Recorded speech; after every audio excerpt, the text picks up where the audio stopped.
You're watching the Chaos Protocol on Transplanar RPG, an all-transgender, people-of-color-led dark fantasy TTRPG show set in an original non-colonial, anti-Orientalist multiverse.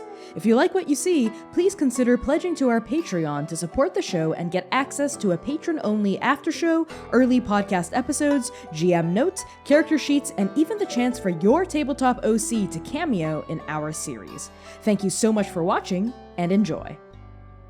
The Chaos Protocol is a dark fantasy series that may contain content that is triggering for some viewers.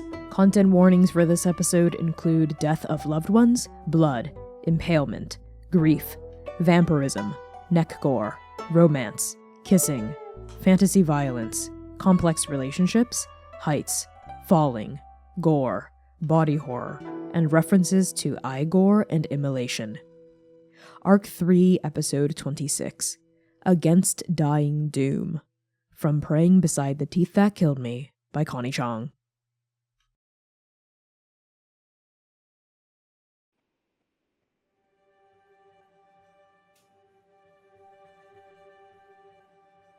I thought you said he had more time. I know you're not in control of these things, that you're not a person in the way we understand, and it's not you choosing, but you said... Well, that's not enough. It's not fair. It's not fair I had to go, and now he has to go too. Well, I want him to stay. I wanted him to stay. Just when he was really starting to get there, he... No. No. I don't care. I'm going to talk to her. Well, because it's her. It's always been her. You're not going to stop me. You can't. Lumièra. Lumièra? Listen. Just listen. There is so much I wish I could say to you. So much I wanted to share with you. And I know you didn't get the chance to save me. It's okay. I'm not mad. I was gone before I hit the ground.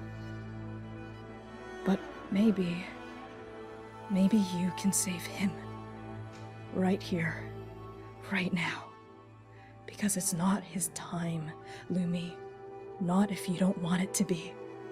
And I don't want this to be it either. So what do you say?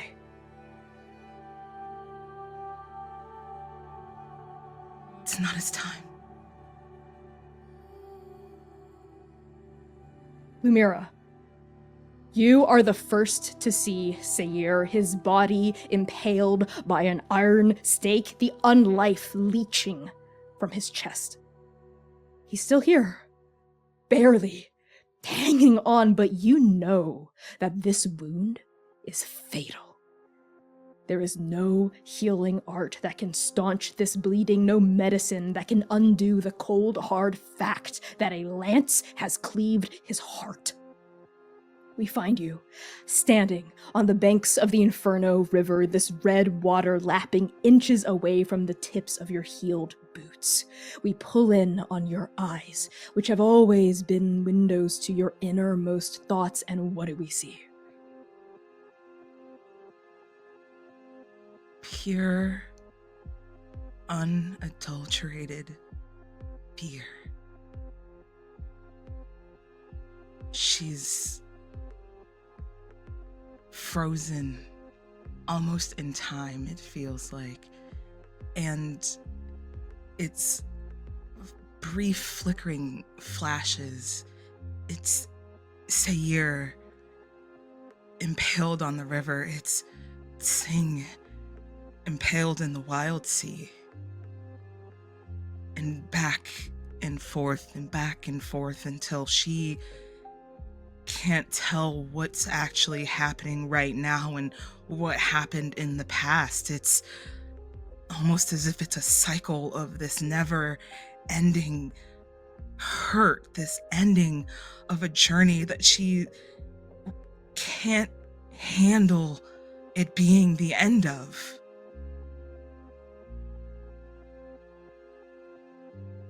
It is not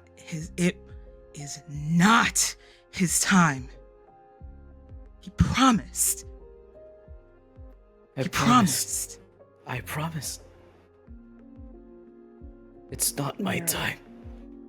We pull out of your eyes and onto Seir's. Onto those midnight blue irises, those pupils expanding and collapsing like a dying star, that gaze growing hazier and hazier with each passing second. Seir, doom is here. Doom has been here since the stake went through you and you landed in this river of crimson death. That understanding between the two of you, that ending, that bad ending, and then you see her behind him, and he fades away on the wind, and there is Lumièra, stock still and staring at you from the shore, as real as the pain between your lungs. You made her that promise, Seir. Do you break it now? In the moments before Doom vanishes, Seir says, "You're not so bad. You're not so bad." And as his eyes fall on Lumièra, beautiful, wonderful, radiant Lumièra, he persists. I would like to use my valor beyond death to persist beyond death for a few more heartbeats, a few more painful heartbeats. I'm not breaking my promise. Not now. Okay. Seir, valor beyond death, that is a skill of yours, yes? Mm-hmm. When you max out your stress tracker or take a level 4 harm, you're not immediately removed from the fight. You may stay and aid your coterie as long as they assist you, or until you push yourself to take one last action. Okay. Seir, this vampiric gift of yours, this undead endurance, it can't keep you alive for long, but it does carve open the opportunity, the possibility, the hope that your sister did not have. And Lumièra, you recognize what's happening here. Seir, the bulwark, Seir, the shield, Seir, the protector, he is using every ounce of strength left in his body to keep that promise you swore to each other. And then, Lumièra, you hear a terrible noise. Behind you, there is a keening, a wailing, a horrific sob tearing out of a shadow. Yinghe is beside themselves, half staggering towards Seir, half stalling upward on the bank, unable to tear their eyes away from what's happening and unable to look at it either. They are a ghost themselves, torn between confrontation and denial, the pain of their lover's doom so great that their form cannot contain it. And Strike Team Nova, who holds Yinghe in this moment? Xainan runs to him. He's limping out of that greenhouse, takes in the whole moment. And he also sees that loam of the wild sea, it flying past his face as he struck it with his rifle, trying to kill something that was already gone, trying to save Sing when it was too late. He runs, not to fall to dust like that time, but to be there. And he scoops her up in his arms. Wait.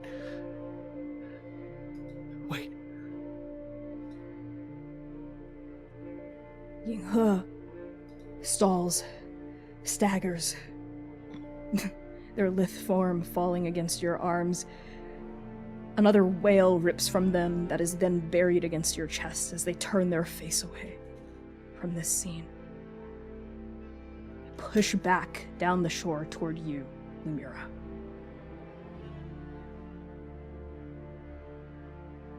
I think Yinghe's scream is what snaps Lumièra back, tethers her, grounds her into the present. And she whips her head around back to the shoreline where Xainan and Yinghe are. And she looks to Xainan, eyes terrified and glassy, pleading, unsure. Xainan would never keep Yinghe from Seir's final moment, but in his mind, in his heart, all he can think is that liminal. That liminal that unmade a man right before him on the wild sea, standing right there, the Baron turning to ash before their eyes. If she can unmake someone. Why did fate do this? And he looks back at Lumièra, and he wills through his eyes, if ever there was a moment to change your fate, it is now.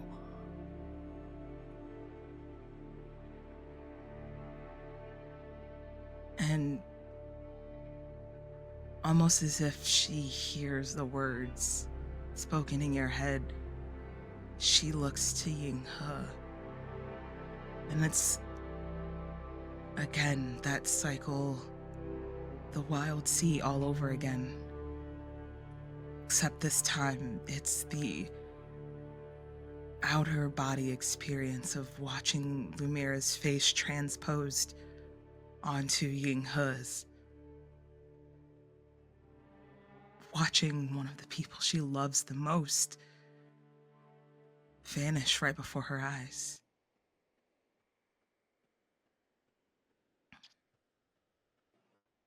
He's giving me more time. She surmises and realizes. And then she runs. Full speed. Lumièra, you see Xainan's resolute expression. That face full of trust and belief, not in anyone else, but you. And you see Yinghe beside themselves, wailing, sobbing, a lover whose heart is on the brink of shattering from grief. And on their face, you see yourself. You see the terror of drooling about the emperor she loves so dearly. You see the terror of your own eyes about the chosen one you lost. And when you turn back toward Seir and start to rush toward him, there they are, behind him, glitching, a shadow, static, out of focus, a figure you have not laid eyes on since the city of heaven, a figure whose presence here now does not create frustration or confusion, but for the very first time, a resonance, an understanding. What do you know you must do? Lumièra Ashinyobi Oshupaferon.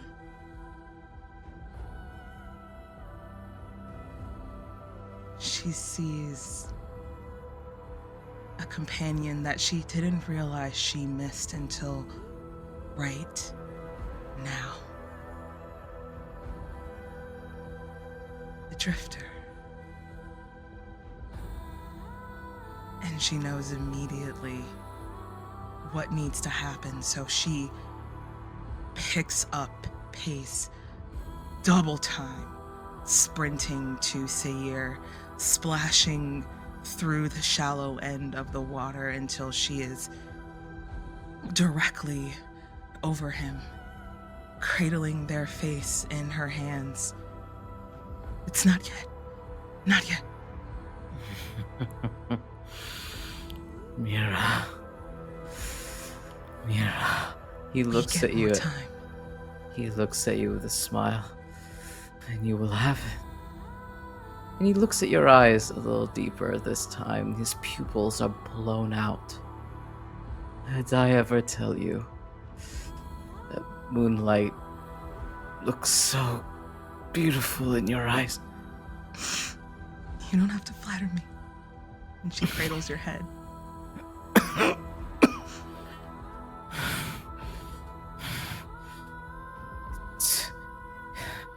I choose you, Lumièra. You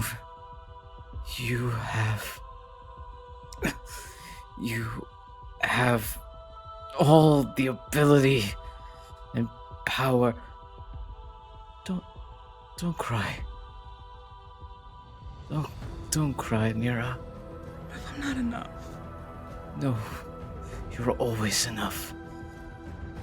Don't cry. I'm here. I've always been here. I will always be here. Before, now, always. Take it, Lumièra. Whatever you need, whatever I can give you, take it. Everything I am, all that I was, all that I will be, it's always been yours. It's always been yours. Lumièra. My Mira. I believe in you. Change it. Show them. And his eyes drift to the vision behind us all. Show them that they can choose.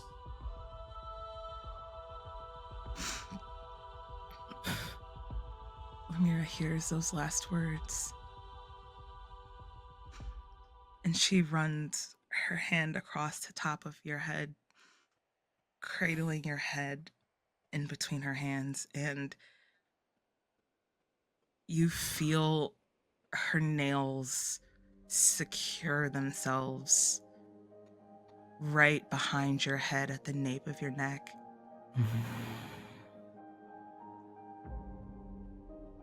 She refuses to feel like this again. She refuses to let anyone else feel like this again. Sometimes, fate is wrong.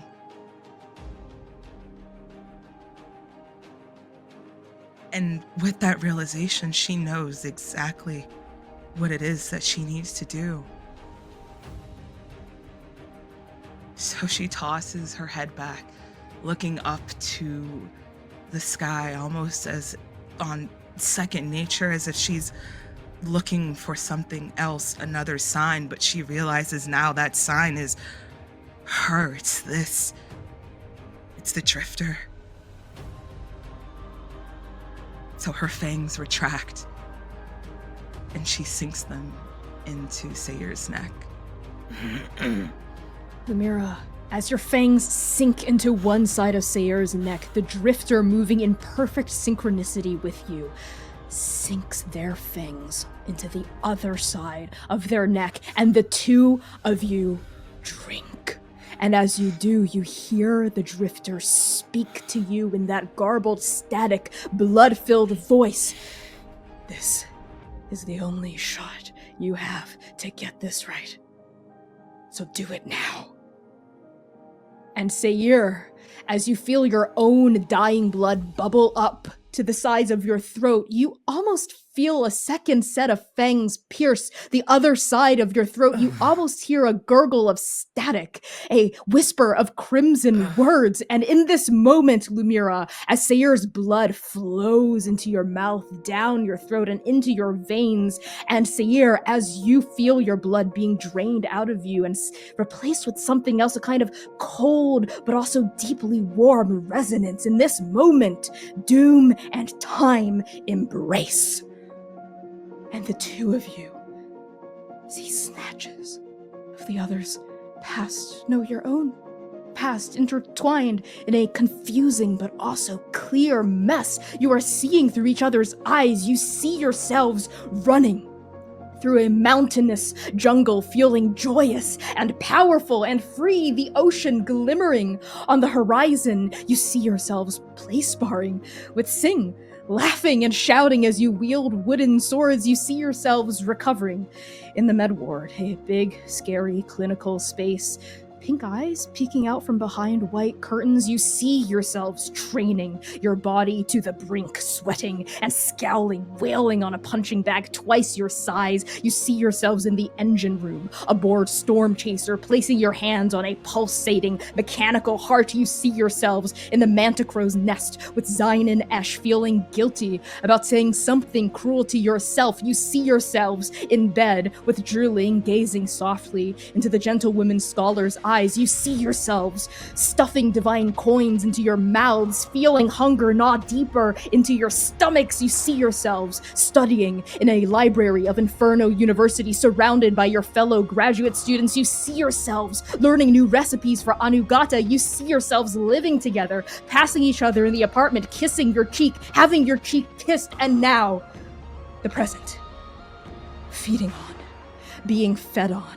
Flashes of the past rippling through your bodies, stitched with omens. All the bad things that were, that are, that could be. The fire in the wild sea eating the garden, spearing through Sing the hunger. In the city of heaven, Xiao Cheng's eye crunching in Shui Jiang's mouth, the sound of an assassin's blade striking, the endless strife of the fate of Inferno, two houses locked in an unyielding struggle. It's time, Lumièra. It's time to do this. You know what has to happen next. As do you, Seir. Instinct drives you in this moment, drives you both. What do you do? In this beautiful haze that turns to sharpened clarity, feeling two sets of fangs dig deeper and deeper into his neck, drawing out his very essence, Seir feels it. Something holding you back, Mira. Holding you taut in pain and suffering, and he says to no one in particular, but to everything, "Release her. Release her." And Seir's hand goes toward your birthmark in your chest as he feels the red thread holding you in this moment and begins to tug. Release her. Lumira shudders. She feels that tug of war. So she braces herself. The hand that is rotted sits at the base of your chest, right where that rod has impaled itself, and it wraps her hand around the base of the rod. I choose you. And she rips the rebar completely from his chest. And I you. And Seir rends the threads from out of your body. That stake, those threads rip out of each of you simultaneously, both drenched in red. It is the most painful thing either of you have ever experienced, and it is the most liberating thing either of you have ever experienced. In this moment, Lumièra, your magic surges back, the dam broken, those threads unleashed, held tight in Seir's grip. Seir, you see blood, threads, strings weaving between your fingers, and Lumièra, in your hand, you see a blood-red stake wrapped within your palm. What did the two of you do with these two mementos of what was? I toss it. I let the river take it. The stake, the threads, they fall into the Red River, and the current washes both of them away.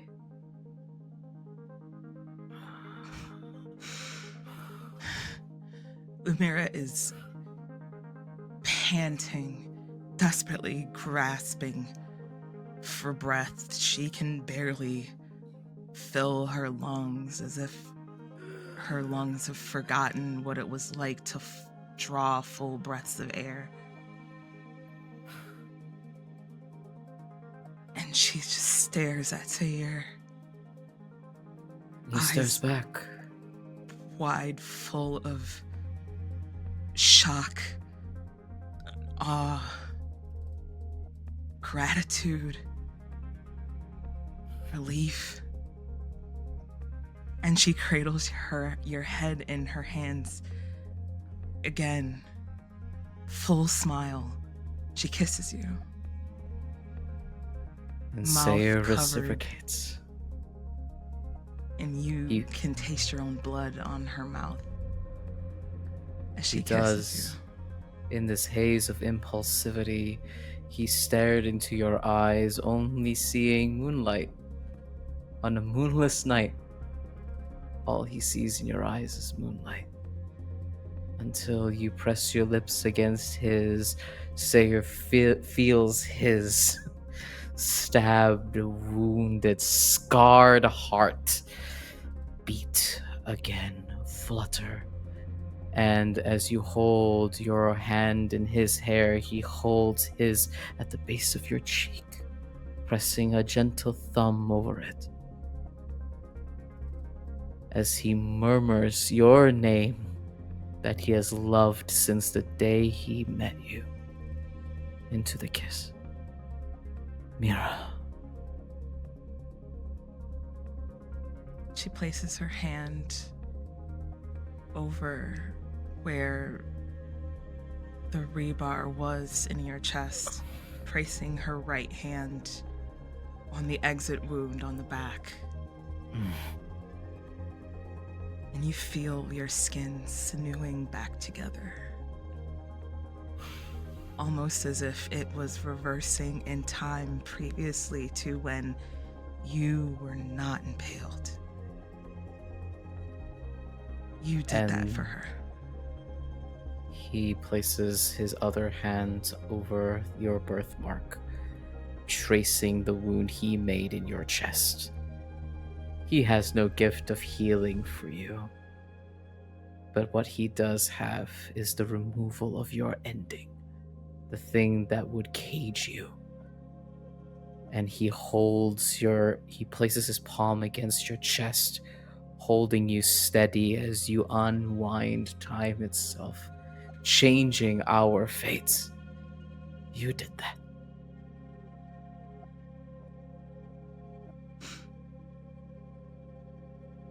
And I think as blissed out as she was in that moment, it's almost you see her snap directly back into reality in the present. And her eyes blow wide. She kind of scooches back a bit in fear.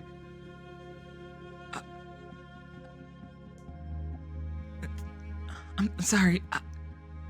Lumira, that's when your eyes fall down on Seir and you notice your own blood-covered hands.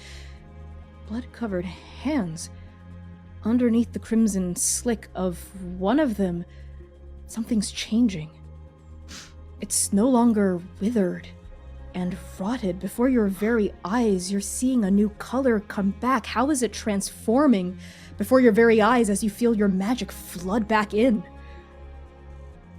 I think it's almost as if her hand her left hand where it was withered, it's almost as if the skin itself starts to peel away like a snake sheds its skin. And underneath is the bright, glimmering gold that her left hand has always been. The further she's trekked into her chronology, she watches it sloth off into the water, off to meet wherever those strands went, and that rebarb meet whatever major body of river to wash it away. And she's left there, feeling the most whole she's felt since she stepped foot in Inferno. Probably even before. And as you gaze in marvel and wonder at your left hand, Strike Team Nova, all of you are rather suddenly, rudely, and unceremoniously pulled back into the task at hand as an empty city bus flies through the air, thrown as yet another piece of collateral damage from Rhododendron and Tavash, careening directly toward your party. Seir and Lumira, your reaction time is a little too slow in this moment. You're a bit preoccupied by everything that's just transpired between the two of you. So Xainan, you have just seen the impossible become possible. You get to act first. What do you do? Ooh. Xainan is watching the whole scene, and as they get upright, he starts to sort of drift in that direction, almost unconsciously, kind of with Yinghe. But then this bus interrupts whatever moment would come after, and he is jolted back to the present and feels again the weight of that shield still on his arm. And he knows what he has to do. The thing that he is actually meant to do with his rifle, with every breath that he takes, wield a shield for his family. And he runs forward towards this bus, and with the shield is actually going to try and jump and, like, body it down. Oh, yes! I love this! Yinghe is going to help you in this moment, as also basking in this moment that came seconds before. We saw shock, and then relief, and then joy on this Shadow Mage's face, and then the bus comes careening through the air, and they snap their attention toward this object of violence. They run forward to help you, Xainan. As they do, they fall onto their hands and knees, and their claws dig into the dirt where the shadow of the bus passes overhead, and you see them strain against it as they try to slow down the momentum of the bus in this moment. So Xainan, whatever roll you're making here is going to have an extra D6 in the pool, thanks to Yinghe. What skill are you commanding? You are muted. Xainan is only truly capable of one skill as a vampire, which is the thing that he came into Inferno with the ability and the accoutrement to do, which is to hunt. And so he can't hunt a bus, and so his next attempt is to fight it, like he has fought in bars, in the street, in the fields. Everywhere he can find a place to scrap and fight, he has done so, and he will try and fight a bus. So which skill is that? Is that hunt? Skirmish. Skirmish? I mean, if you'll take a hunt, great, but I think he's skirmishing. Skirmish works, yeah, you're skirmishing against a bus. Love this. Your position is going to be risky. Your effect is going to be, I'm going to give you standard because you have a really cool object helping you in this moment. Go ahead, roll them bones. And I'm going to push myself again, so now I am up to hungry. Okay. Let's not cut dice on this because you're pushing yourself because of the hunger. I think it'll be on the next roll. Yeah. Okay, all right. Great. Strange. All 5s. 3 5s. Oh, okay. Love that. Strange. Okay. Odd? That is odd, but it succeeds. You're gonna get clobbered by the bus a little bit, but you do protect your party is what that means. What does it look like as the shield comes up and you actually succeed in bracing against a fucking bus? Xainan, he's very slow to embrace magical abilities, and being a vampire is very odd for him in that way, but there's something very intrinsic about being a vampire and the power that it has blessed him with in this place. A blessing of something else, not necessarily fate. And he runs towards this bus with this unnatural strength, the shield out, and instead of trying to step in the way, because he has been hit by vehicles before and he knows better, He jumps on the top of it, and with his shield forward is going to crash down on it, leaping with superhuman agility and shoving it towards the ground. I love that.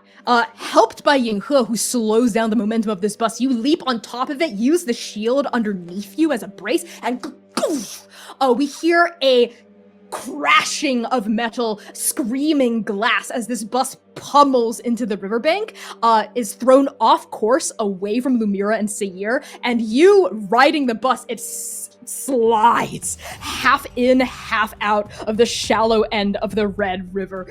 Thankfully, there is nobody in this bus. It seems like it was parked somewhere. So you are going to just receive a tier 1 kind of battered wound, unless you'd like to resist it. I'm just going to take it because Xainan has a new ability. Bloody and Unbowed, taken from an entirely different playbook, where he can just ignore the effects of a level 1 injury. Oh my god! Okay. Way to say fuck you, Connie. I love that. Those are my favorite type of abilities. The fuck you, Connie specifically ones. You those threw are my a bus favorites. at us! Yeah, well, maybe GMs deserve a little treat too. Okay, Listen, so not today. Throwing a bus Not at us against was not a my little family. treat. yes, together you and Yinghe are able to save Strike Team Nova from the devastating consequences of a motherfucking city bus. And as everyone's attention is drawn back to the fight at hand, we see that trail of wreckage the bus left in its path because it flew through an entire copse of trees, knocking down what few fountains remain, ripping vegetation up by the roots, shattering bricks, and we push through this path to find all the way back at the archway, still fighting, completely unaware of what's just happened with Strike Team Nova, Tavash and Rhododendron. The end is nigh. You can feel it. Both of you can feel it. Your energy is dwindling, but your rage has not abated, will not abate until Tavash Lanius is dead or you are dead trying. These are the final moments of your final fight. Who has the upper hand? Ro does. Okay. Tell me where you are. Underneath that crumbled, broken archway, a joke of a testament to a friendship long gone between their two houses, Ro and Tavash stand looking at each other. Ro's chest is heaving, not because Ray is tired. No, Ray can go for much longer than this. Ro is not tired. They are angry. They are furious. There is this tension, this anger, this betrayal, this heartache that is beating within every single bone, every nerve within Ro's body. Tavash Lanius must die. Because what they said is true. Because what they said is true, and for that, Tavash Lanius must die. Ta made Rem love him. And for that, Tavash Lanius must die. And so Ro, standing there, heaving under this starry night sky, says, You knew that I could not do it alone. And you weren't there. Why? Why didn't you show up? Tavash, your fearsome shrike, limping, leaning against their cane, bleeding from wounds just as you are bleeding from yours, spits blood onto the ground, and they look at you, Ro. They really look at you, and you see that same rage mirrored in their crimson eyes. And the Shrike says, I'm showing up now, Ro. We lived together. We died apart. We lived again apart. But now we will die together as we should have, as I promised. promised you. And that makes it worse. That makes it worse. What, Tavash is fulfilling a promise now? Now? After everything. After everything. And without another word, Ro lunges at Tavash, Lanius, at their precious, beautiful, fearsome, terrible Shrike. Fangs bared. To bleed him dry, to drink him dry. And Tavash bears their fangs back, claws outstretched as though awaiting your embrace. But then, something happens that neither of you expect. Lumièra, the knowledge of time and doom combined swirls within you, the past, the present, the future colliding in omen and prophecy and cycle and memory. Sings through you, two memories rising against your mind. Tavash in the Cathedral of the Weeping Saint, wondering out loud if seeing the past might change everything. Rhododendron in the catacombs, mulling on the price of change. You could show them. You could show them everything, as Seir suggested. How do you show the spider and the shrike what was, what is, and what could be? Before I answer your question, Connie, I have a question for you. Please. Fighting Seir was exactly my blood type. My blood type is the faithful. Yes, it is. So, with that being said, I want to do something a little special. I want to rend the weave around the archways. It's time for a history lesson. And what happens is, I think the wind picks up around Lumièra full force as she stands tall and determinedly makes her way toward the arches where Ro and Tavash are still fighting. And she says, "Enough is enough. Those who do not know history are doomed to repeat it." And just as if it's almost like muscle memory kicks in. She hasn't done this in months, but yet she still immediately knows what needs to happen.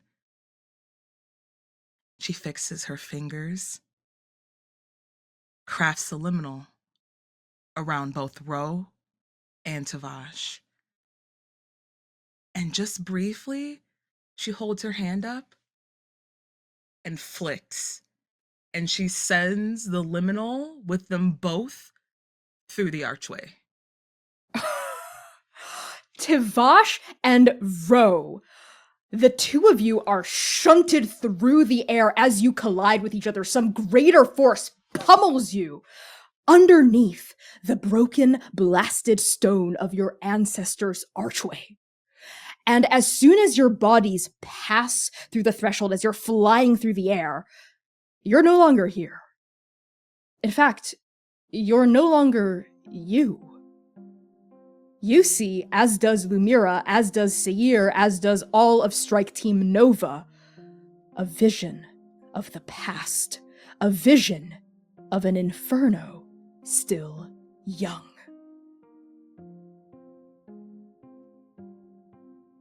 "'Tis but the name that is my enemy. We are not ourselves, we are our houses. What is a house? It is not a hand, not the thirst, not eyes, not a face, not any other part belonging to the undead. Oh, we call it some other name. What's in a name? That which we call Olea, by any other name would smell as sweet, so the houses would were they not named for their grief. The first vampires were born here, on the banks of the Red River. We tell the tale of when the river swelled with rage and wrath and unyielding spite, thick as viscous blood, sweeping away the city at its banks. That red tide claimed many lives, but in some cases, the claim did not take. 2 men awoke in their graves with a terrible thirst and changed the fabric of Inferno forever. One was a man named Luban Lanius. Metal sprang from his hammer in bright sparks. All who gazed upon his work knew that it was good and divine. They called him the Shrike for his mastery over the building of houses, the building of homes. One was a man named Dianthus Thakrar. Fabrics flowed from his loom like rich wine. All who gazed upon his work knew that it was good and divine. They called him the Spider for his mastery over the weaving of threads, the weaving of words. One whose name and legacy were lost to the ravages of time and the cycles of hatred that have not yet descended, but soon shall, was a man named Olea. Olea, the brilliant. Olea the kind, Olea the wise, Olea the mortal, that Dianthus and Luban both loved dearly, with every fiber of their unbeating hearts, a mortal whose love they shared between them freely and openly, a mortal who desired undeath, so that they might share the darkness with both of their lovers forevermore. To commemorate their accomplishments and their friendship, and the love they shared for that man of mortal flesh, Dianthus and Luban constructed a noble archway in the heart of their new city to serve as a threshold for the glimmering river that gifted them their mysterious immortality. And Dianthus and Luban were blessed, in return, with a gift from the river itself. The 2 friends devised a beautiful plan to turn Olea together, under the shadow of their newly built archway. Dianthus leaned in, sinking pale fangs into one side of Olea's throat, and Luban bit down on the other. And together they drank and drank and drank until Olea stopped gasping, and their body grew still. The Spider and the Shrike then cut each other's palms and dribbled their combined blood onto Olea's blue lips. They waited, and they waited, and they waited. But Olea did not rise. They did not seize with a new unlife. His brown eyes did not turn yellow and red. Laughter and gasps did not bubble up from their throat. And as this terrible realization set in, tears of blood welled in the eyes of the Spider and the Shrike, and they turned on each other, blame falling from their lips, accusations of guilt made foul and hard by the weight of their shared grief. Because the truth of what happened here, the tragic truth, was that the gift of the river is never assured. There will always be those who die in the process, and Olea was simply one of those tragic few.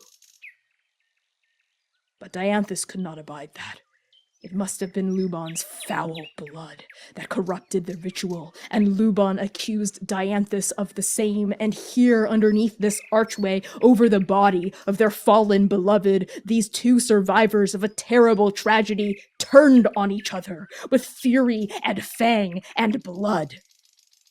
The 2 vampires fought fiercely and viciously until the sun rose and all their friendship had turned to ash. There is a sensation like falling. Because yes, Ro, you and Tavash are falling, still collapsing through the threshold of that archway, and now you see the present. 1,000 iterations of the now, of what you came here to do, of the Shrike's death by your hand, of your death by the Shrike's hand. Tavash, staggering backward, their eyes flashing with rage as Ro's fingers spear through his chest. Tavash coughs blood, his glasses fall, but he pulls the hand in deeper, sinking himself through Ro's arm, holding Ro in a tight embrace as his curse awakens, as Ro feels the same pain tear through their heart, seizing through rear soul, taking rim as well, and the two of them collapse under the shadow of a broken archway. Ro sees Tavash. Bare Tada fangs, long and sharp like stakes. There is no time for Ro to react before Ray is tackled to the ground. Their yellow eyes meet Tavash's red for only a moment before Ray feels Tavash bite into Rare's chest, Tavash's fangs sinking deep into Ro's flesh, cracking through Rare's ribcage and digging into Rare's heart. Ro's blood, which sits still in their body, trickles out of the wounds, staining Tavash's mouth and neck the same color as Tada eyes. The two vampires, star-crossed lovers, doomed to die together, feel their breath quicken and then slowly dissipate in rhythm with one another as second death takes them both. Tavash snarls against the broken pillar of the archway as Ro holds them there, arms quaking with the effort, and the early morning rays of the sun land on Tada's face, burning Ta, destroying Ta until Ta crumbles into nothing in Ro's hands.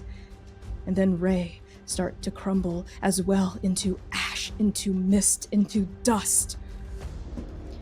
Ro sees Tavash smile, a saccharine, knowing smile. Ro, infuriated by his arrogance, even in this moment, goes to close the distance between the two of them. But Ro doesn't have the upper hand, and they find themselves held tight against Tavash and then pushed backwards. Still in Tavash's arms, Ro attempts to break free, but is unable to before they feel a sharp branch greet their back and pierce Rare's heart. The branch moves through Rare's body, but does not stop there. Ro feels Tavash push until the branch pierces him as well, impaling them both. The two vampires, star-crossed lovers doomed to die together, feel their breath quicken and then slowly dissipate in rhythm with one another as second death takes them both. Ro's rapier plunges through Tavash's heart, all bitter metal and cutting blade. Tavash spits blood, grabbing the steel with both hands, looking Ro deep in the eyes as the curse takes effect and blood blooms across Rare's chest. Ro sees an opening and uses it to attack Tavash, tearing and clawing at them relentlessly. Caught up in rage and anger that will not die until Tavash does, Ro doesn't notice when Tavash pulls out a broken piece of the archway with one hand and stabs him through Rare's back with it. There is only a gasp, a look of surprise before Ro collapses onto Tavash's chest. The two vampires, star-crossed lovers, doomed to die together, feel their breath quicken and then slowly dissipate in rhythm with one another as second death takes them both. Tavash thrashes in the red river, gasping and drowning as Ro too is pulled deeper and deeper into the undertow. Ro sees the night sky as Ray is pinned to the ground and immobilized.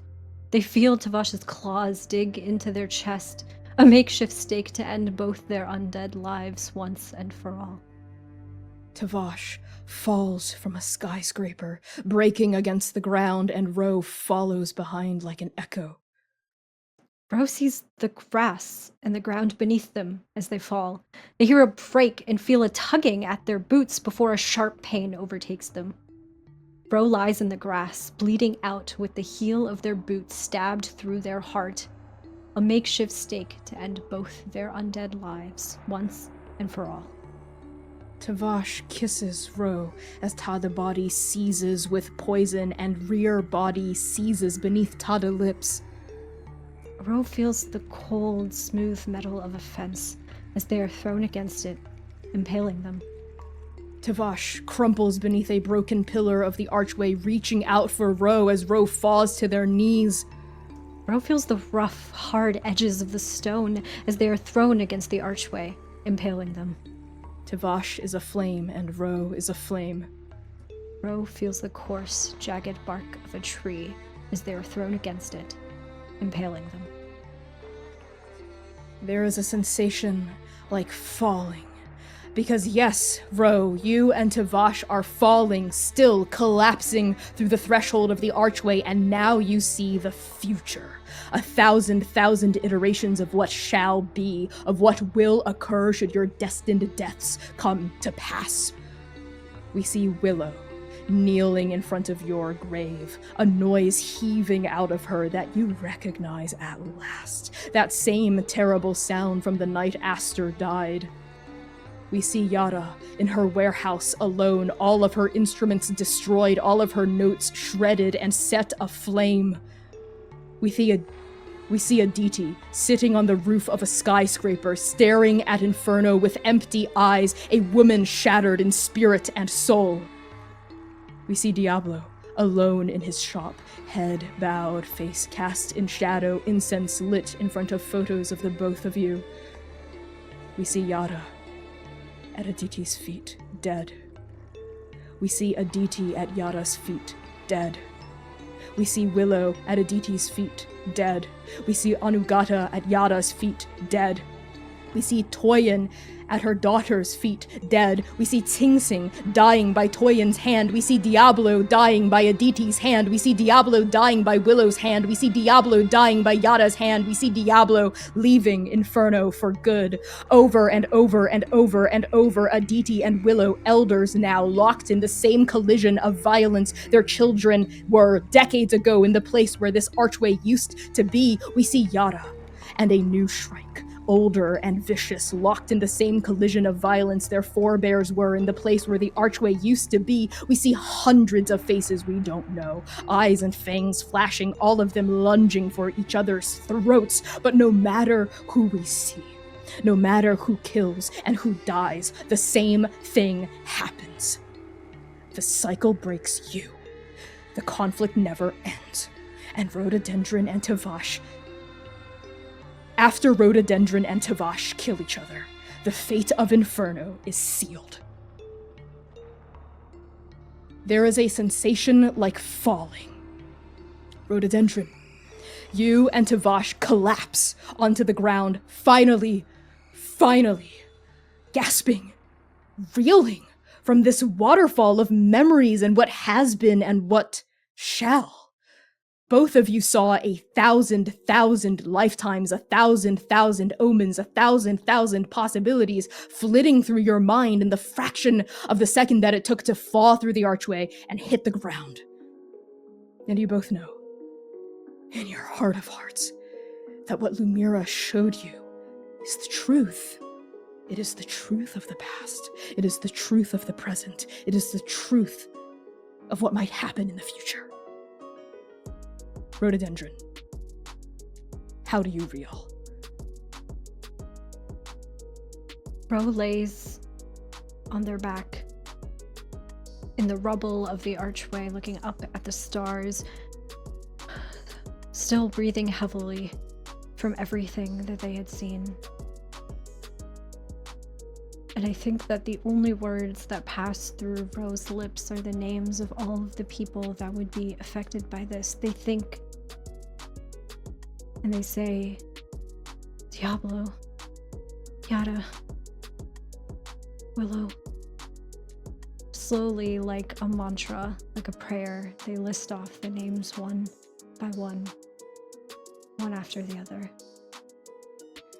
And Rhododendron, collapsing next to you onto the ground, onto this torn up grass.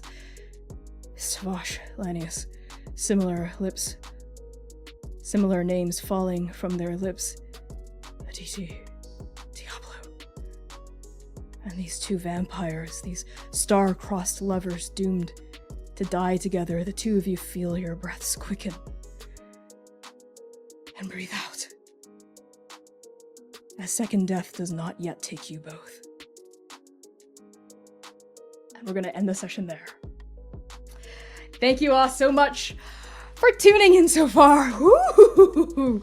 I have been your game master and creative director, Connie Chang, pronouns they, he, and she. I'm going to do a quick round of introductions for all of us. I'm starting with Hamnah. Take it away, Hamnah.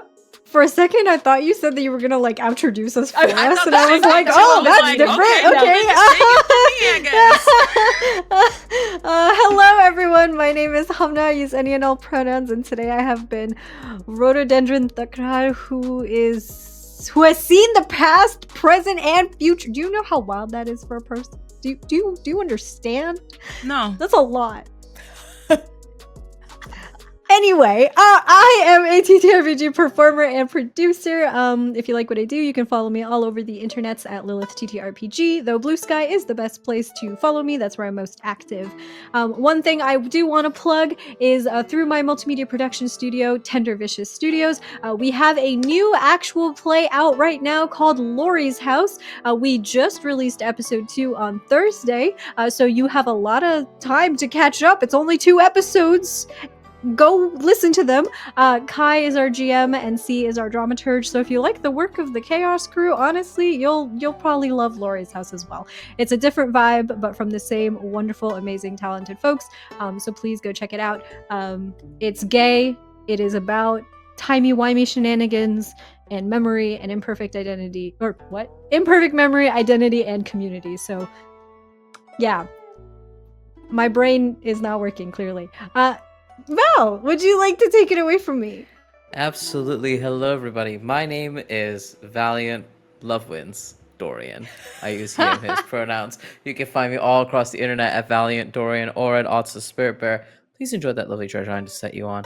And tonight, I had the distinct pleasure of playing Seir. Uses he, they pronouns.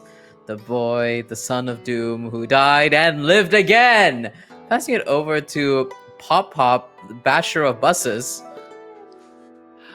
Hi everyone, I'm Kai. I use he, they, and she pronouns. You can find me all over the internet as a style of Imladris, and it has been my sincere pleasure to bear witness to the gayest shit on earth and also play Mr. Xainan Esch tonight, who uses he, him pronouns.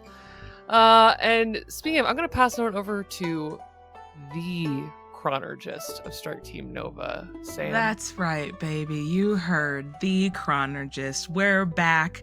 It's time for liminals. I'm fucking your shit up. Hi, I'm Samm Star. You can follow me all across the interwebs at Lust for Life X.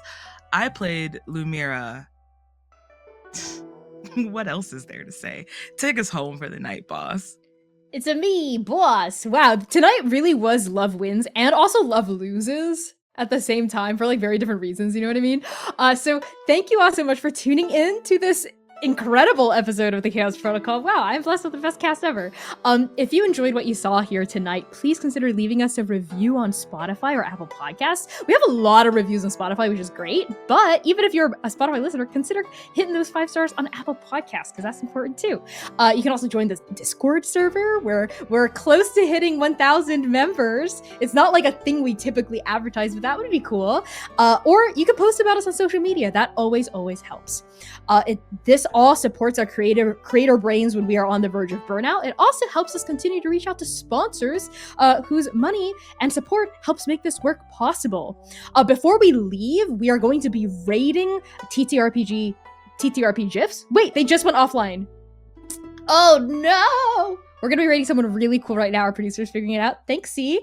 In the meantime, we're going to be back with another episode of Chaos next week. We are on the trauma train to Finale Town, okay? We've got 3 more episodes left, which means things are about to get bug wild. You thought this episode was wild? Well, you're right. The next few episodes are going to be extra wild, right? Extra wild. Don't hold the wild. So in the meantime, stick around for the actual raid that's about to happen to someone really awesome, no doubt. If you're on the YouTube, I highly recommend hopping over to twitch.tv/transplanerrpg to join us for this raid. And we will see you back here next week. Same time, same place. That is going to be April 19th, April 19th, 8 p.m. US Eastern Time. We love you all and journey well, Transplay Nerds.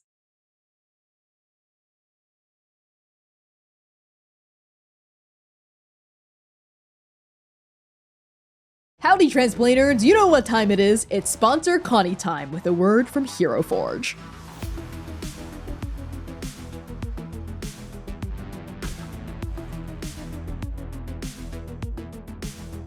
Hero Forge has officially leveled up with kit bashing. When you become a pro member, you can place up to 20 more items anywhere on one of your blorbos with their own independent scaling, rotation, and movement. You can make your character look exactly as they should, even if the specific clothing or accessory option isn't available at the base level. You just have to get a little creative. And because I love you, Transplaners, here's a special sneak peek at a kit-bashed version of Oblivion. Just look at those wings and that base. This would not be possible without the power of kit bashing. The combinations are literally endless, and you can print your kit bashed blorbos as plastic minis, standees, digital STL files, or even Hero Forge's brand new color statuettes. Color statuettes are twice the size of a regular mini, and just look at this. I mean, look at how massive this is, and especially in comparison to a regular mini, you can really get into all the nooks and crannies and details that wouldn't be as apparent on a regular sized mini. Just look at how Oblivion dwarfs Oka here. And also, if you're a GM, consider busting out one of these bad boys during a boss fight to really get your players shaking in their boots. Oblivion agrees. Unlock the true power of Hero Forge with a Hero Forge Pro subscription starting at $3.99 a month. Get in there and start creating at bit.ly/transforge. Now, let's get back to the show. Or more likely, just more of the waiting room. Trust in her will.